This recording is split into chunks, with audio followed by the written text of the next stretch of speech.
Kalau kalian selalu berantemin hal yang sama terus-menerus dengan pasangan kalian, kalau kalian selalu merasa susah banget buat jujur dengan pasangan kalian, dan juga kalian juga selalu ngerasa dibohongin terus sama pasangan kalian.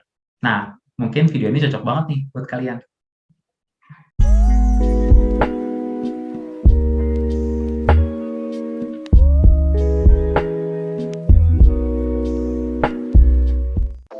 Hai, balik lagi bareng gue Iza dalam segmen sebuah inspirasi bersama Absal. Nah, kali hari ini gue akan ngebahas tentang sebuah masalah yang lagi cukup rame ya dibahas sama orang-orang banyak.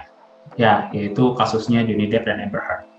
Tapi gue nggak akan ngebahas kasusnya, tenang aja. Gue cuman ngebahas tentang apa yang dirasakan sama Johnny Depp dan Amber Heard, juga dirasain sama teman-teman gue yang lainnya. Nah, apa sih itu? Nah, itu adalah toxic relationship. Nah, buat kalian yang belum tahu toxic relationship itu apa, toxic relationship itu adalah hubungan beracun. Artinya, ya itu arti bahasa Inggrisnya doang sih ya. Tapi sebenarnya toxic relationship ini sebenarnya itu istilah yang dipakai untuk menggambarin suatu hubungan yang nggak sehat nih, yang dapat berdampak buruk lah bagi keadaan fisik maupun mental seseorang. Nah, hubungan ini nggak cuma bisa terjadi sama pasangan, tapi bisa juga sama teman ataupun sama keluarga kita sendiri. Gitu. Nah, kalau untuk masalah sekarang, kalian udah tahu kan toxic relationship itu apa, tapi kalian belum tahu nih ciri-cirinya apa sih. Nah, gue akan menyebutin beberapa ciri-cirinya. Memang ada lebih banyak ciri-ciri yang ada dari toxic relationship itu sih, banyak banget, tapi gue akan nyebutin beberapa aja. Yang pertama itu adalah nggak adanya dukungan. Jadi di dalam toxic relationship itu sendiri gitu ya, itu eh, pasangan ataupun kita sendiri bakal merasa nggak adanya dukungan satu sama lain gitu, dimana yang harusnya misalkan kalau kalian saat ini mendapatkan penghargaan ataupun bisa menang suatu ajang lomba gitu, tapi pasangan kalian tuh justru malah ngerasa itu kayak kompetisi aja gitu, misalkan kalian tuh berkompetisi dengan dia untuk bisa dapetin sebuah kemenangan gitu, dan justru alih-alih kalian mendapat apresiasi nih ya, justru kalian malah ngedapetin ya perkataan kasar, kritik yang nggak ngebangun, yang akhirnya justru malah menghambat kesuksesan kalian sendiri. Nah, yang kedua adalah selalu dikontrol oleh pasangan. Jadi apapun yang kalian lakukan nih, itu semua berdasarkan perintah ataupun persetujuan dari dia. Jadi ya walaupun mungkin kalian sebenarnya nggak pengen juga tuh ngelakuin hal kayak gitu, tapi karena dia ngomong itu, kalian ya oke, gue ikutin gitu. Jadi kalian selalu merasa dikontrol terus nih dalam hidup kalian. Oke, dan yang ketiga adalah ketidakjujuran. Jadi kalau misalkan kalian ngerasa nih susah banget nih untuk bisa jujur sama pasangan kalian, setiap kalian mau pergi kemana, kalian agak ragu gitu untuk ngomong sama dia, untuk ngasih tahu kayak gue pergi ke sini sama siapa gitu, dan lagi di mana bla bla bla, kalian selalu susah aja gitu untuk ngomongin kepada pasangan kalian dengan sejujur-jujurnya deh, secara detailnya gitu. Kalian tuh rasanya agak-agak, dia bakal reaksinya bagaimana ya gitu, apa gue bohong aja apa gimana. Dan ini juga bisa berlaku sebaliknya juga. Jadi misalkan kalian selalu merasa kok kayaknya pasangan gue selalu bohong terus, jadi misalkan dia bohong tapi kalian tahu nih dia bohong gitu, tapi dia terus ngelakuin kebohongan-kebohongan tadi gitu. Nah, ini juga menjadi salah satu ciri bahwa kalian sedang berada di dalam toxic relationship.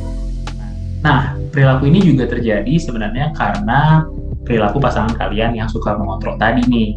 Karena dia terlalu sering mengontrol kalian jadi ngerasa susah banget nih buat bisa jujur sama dia. Karena terlalu takut deh gitu. Dan yang selanjutnya adalah cemburu berlebihan. Bentar dulu, gue nggak bilang kalau misalkan cemburu itu salah. Cemburu itu ya perilaku yang wajar, karena kalian bisa nunjukin kalau kalian sebenarnya peduli gitu, ataupun pasangan kalian peduli kepada kalian. Tapi yang gue bilang ciri-cirinya ini adalah karena cemburunya itu berlebihan. Cemburu berlebihan tuh kayak gimana sih? Jadi cemburu yang berlebihan ini adalah cemburu yang nggak jelas deh. Kalau misalkan kalian tuh cuma lagi chatan aja, dia selalu pengen tahu, dia selalu ngecekin semua sosial media kalian, dia pegangin terus, semua dia cekin, dia pantau terus gitu, bahwa untuk memastikan bahwa kalian itu nggak selingkuh kayak gitu. Jadi dia tuh cemburunya tuh parah banget nih, kayak berlebihan banget lah istilahnya gitu. Makanya ini yang disebut baru ciri-ciri dari toxic relationship. Jadi bukan cuma cemburu doang ya, tapi yang udah ada kata berlebihannya. Lalu yang selanjutnya adalah komunikasi yang nggak sehat. Komunikasi yang nggak sehat tuh yang kayak gimana? Nah, komunikasi yang gak sehat ini adalah lawannya yang komunikasi yang sehat, ya udah pasti. Tapi komunikasi yang gak sehat ini adalah yang seharusnya komunikasi kalian tuh berisi dukungan gitu. Dengan pasangan kalian tuh berisi dukungan untuk satu sama lain, tapi yang ada justru malah pertengkaran dan malah kata-kata kasar. Jadi mungkin kata-kata kasar tuh ya mungkin malah binatang atau segala macam ke depan kalian gitu. Jadi kalau misalkan pasangan kalian udah berani ngomong-ngomong kasar terus nih ke kalian, itu juga bisa diwaspadai.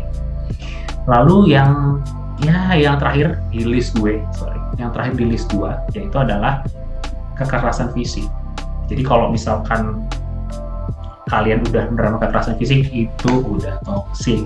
Karena ya kalau kalian hubungan tuh, walaupun kalian istilahnya udah ada pertengkaran apapun ya, itu kalau misalkan diselesaikannya dengan main tangan, nah itu semua udah nggak bisa dibenerin lagi. Udah salah lah, udah pasti salah kalau misalkan berantem, walaupun ya berantem apapun gitu lah, dengan masalah duit atau apapun itulah ya, gue nggak tahu, tapi istilahnya berantem apapun itu kalau misalkan diselesaikan dengan kekerasan, itu udah salah dalam hubungan. Oke, lalu kan kalian udah tahu nih ciri-cirinya, tapi emang ciri-ciri, kalau misalkan ciri-ciri kayak gitu emang dampaknya apa sih, Zat? Nah, dampak yang bisa terjadi itu adalah orang-orang yang terkena dari toxic relationship ini, itu mereka itu bisa terkena mentalnya, bisa benar-benar bisa terluka banget deh mentalnya gitu. Selain fisik, mereka juga bisa terluka dari segi mental. Tapi yang parah adalah orang-orang yang terkena toxic relationship ini, banyak loh yang nggak tahu kalau mereka lagi terkena toxic relationship ini. Nah, gue ada beberapa list gitu ya, gue ada bikin list beberapa dampak yang bisa terjadi akibat toxic relationship. Nah, yang pertama itu adalah memiliki sikap negatif.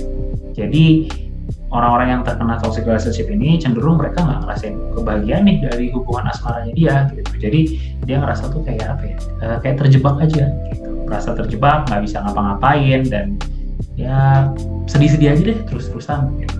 Lalu yang kedua juga bisa timbul yang namanya trauma.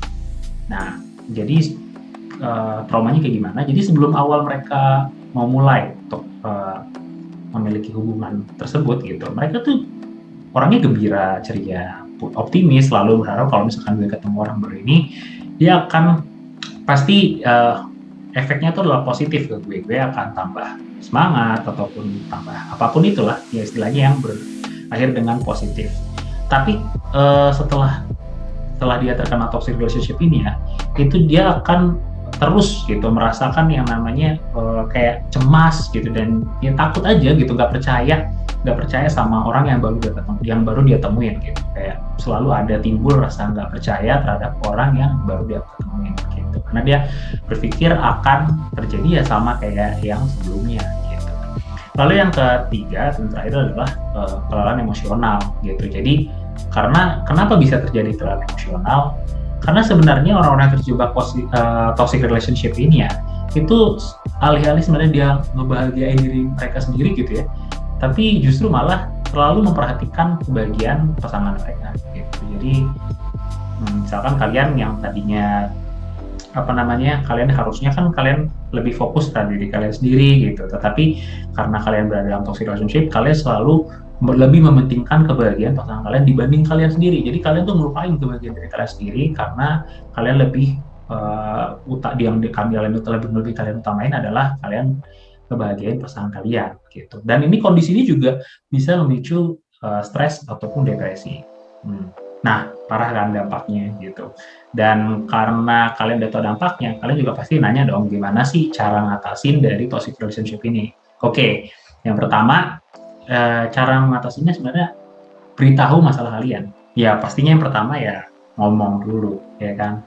Kalian beritahuin dulu nih ke pasangan kalian ataupun di siapapun yang lagi kalian terjebak toxic relationship sama siapapun, ya itu kalian ngomongin dulu nih, gitu kan. Karena ya pastinya kalian mau ini diselesaikan dengan cara yang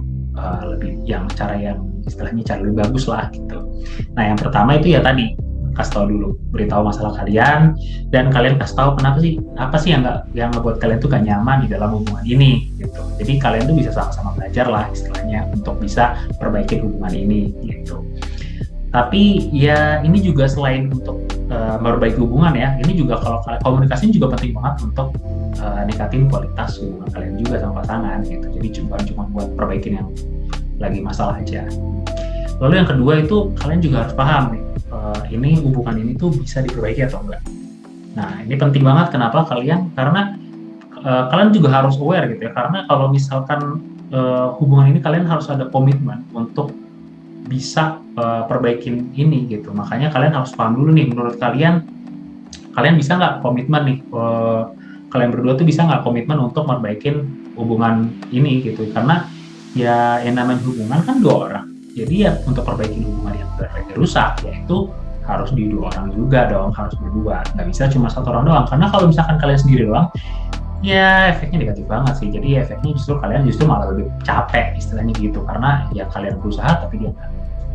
Nah yang ketiga adalah siap move on.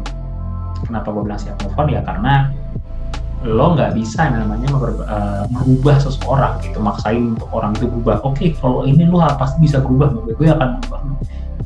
Anda tidak bisa melakukan seperti itu. Jadi walaupun dia pasangan lo ya sebenarnya, tapi tetap aja lo nggak bisa merubah dia gitu ya kan.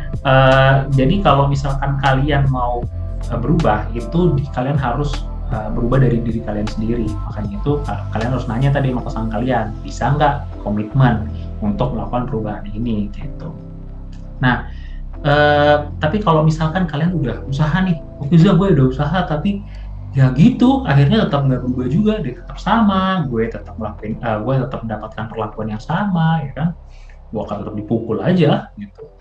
Ya mungkin ya ini saatnya bagi lo untuk pindah, untuk move on, gitu. Karena ya lo berhak gitu keluar dari hubungan yang istilahnya emang udah merusak lo gitu.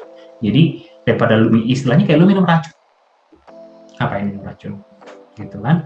Mendingan ya kalau misalkan udah tahu ini racun dan emang gak akan pernah bisa berubah selain dari racun, ya udah saatnya lu pindah. Nah yang terakhir adalah minta bantuan profesional. Kalau lo udah bingung banget nih ya, udah nggak tahu lagi nih, gue tahu lagi nih sih, gue udah nyoba caranya segala macam tapi tetap masih susah juga, kalian udah pada bingung, udah mentok, saran gue adalah kunjungin profesional, minta bantuan profesional. Karena ya kalian justru bisa juga kalau kalian ketemu profesional, kalian bisa dapat pandangan yang berbeda, kalian juga bisa dapat saran-saran untuk bisa lebih objektif gitu, untuk bisa mengatasi hubungan yang kalian rasain saat ini lah gitu. Nah buat kalian yang sedang terjebak di toxic relationship, gue harap kalian tuh bisa bebas, dan juga kalian juga bisa dapetin hubungan baru yang lebih sehat, ataupun kalau nggak hubungan yang lama juga ya bisa nggak jadi toxic lagi, jadi hubungan yang sehat.